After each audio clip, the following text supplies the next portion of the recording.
నిలబడడానికి ఈ రోజు కర్నూలుకు విచ్చేసినటువంటి జక్కంపూడి రాజా అన్న గారికి, అలాగనే వైఎస్ఆర్ కాంగ్రెస్ పార్టీ కార్యకర్తకు అన్యాయం జరిగిందంటే నిమిషాలపైన స్పందించి దీన్ని ఒక రాష్ట్ర వ్యాప్త సమస్యగా 10 మందికి తెలిసేటట్లు చేసినటువంటి ఎస్వి మోహన్ రెడ్డి గారికి, అలాగనే ఈ కార్యక్రమంలో బాలుకు మద్దతు ఇవ్వడానికి విచ్చేసినటువంటి హఫీజ్ ఖాన్ గారికి, అహ్మద్ అలీ ఖాన్ గారికి, ప్రతుల్ గారికి, కాటసాని ఓబుల్ రెడ్డి గారికి, వైఎస్ఆర్ కాంగ్రెస్ పార్టీ నాయకులకు, కార్యకర్తలకు, వైఎస్ జగన్మోహన్ రెడ్డి గారి అభిమానులకు అందరికీ ముందుగా నా హృదయపూర్వక నమస్కారాలు, ధన్యవాదాలు తెలియజేసుకుంటున్నాను.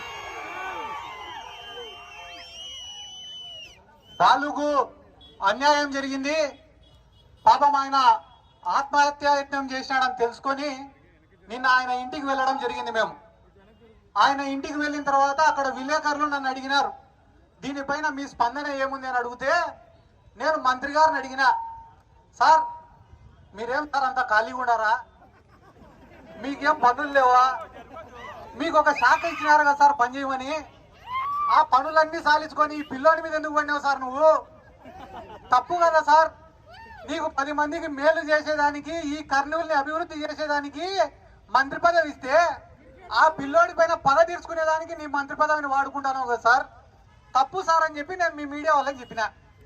చెప్తేనే ఈ టీడీపీ వాళ్ళు ఏం చేశారు, పొద్దున్నే ఇదే సెంటర్కి వచ్చినారు.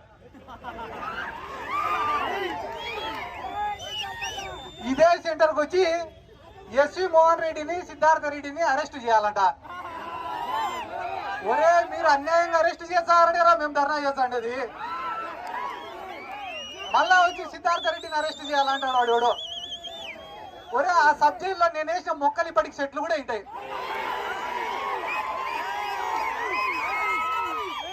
ఇలా మళ్ళా కొత్తగా వచ్చి వీళ్ళు నాకు సబ్జెక్టుని పరిచయం చేస్తామంటే నవ్వేదానికే ఏడ్చేదానికే ఇవన్నీ సిగ్గుండాలన్నా. వాళ్ళ బతుకులకు కొంచెమన్నా రోషం, మానం, మర్యాద ఉండాలా. ఎస్వి మోహన్ రెడ్డిని అరెస్ట్ చేసినా ఒక అర్థం, సిద్ధార్థ రెడ్డిని అరెస్ట్ చేసినా ఒక అర్థం కాదన్నా.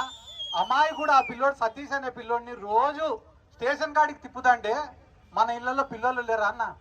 ఒక పిల్లోడు చచ్చిపోతే ఆ కుటుంబంలో ఎంత క్షోభ ఉంటుందో వీళ్ళకేం తెలుసా నా డబ్బు నెటోళ్ళకి. రోజు ₹1 కోటి ఎత్తుతా ఆడిన మినిస్టర్. వాస్తవం చెప్తా, ఒకటి రాసి పెట్టుకోదా, మీడియా వాళ్ళు ఉన్నారు, మినిస్టర్ కూడా చూస్తున్నాడు ఖచ్చితంగా. మొన్ననే ఫార్మా కంపెనీ వాళ్ళ కాడ 45 కోట్లు ఎత్తినాడు ఈయన మినిస్టర్. నారా లోకేష్ కూడా తెలియకుండా 45 కోట్లు ఎత్తినాడు. ఎత్తితే నారా లోకేష్ పిలిపించినాడు భరత్ని, పిలిపించి నాకు తెలియకుండా నువ్వు ఎట్ట ఎత్తినావు, 45 కోట్లు ఎత్తేటప్పుడు నాకు చెప్పాలన్నా లేదా అన్నాడు.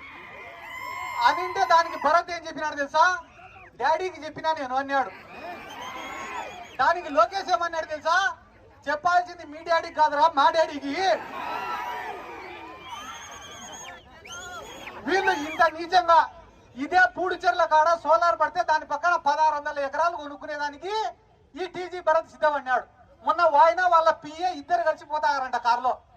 పోతా అంటే ఈ టీజీ భరత్ చెప్పాడంట వాళ్ళ పిఏకి, ఒరే ఈ ల్యాండ్ భలే ఉందిరా,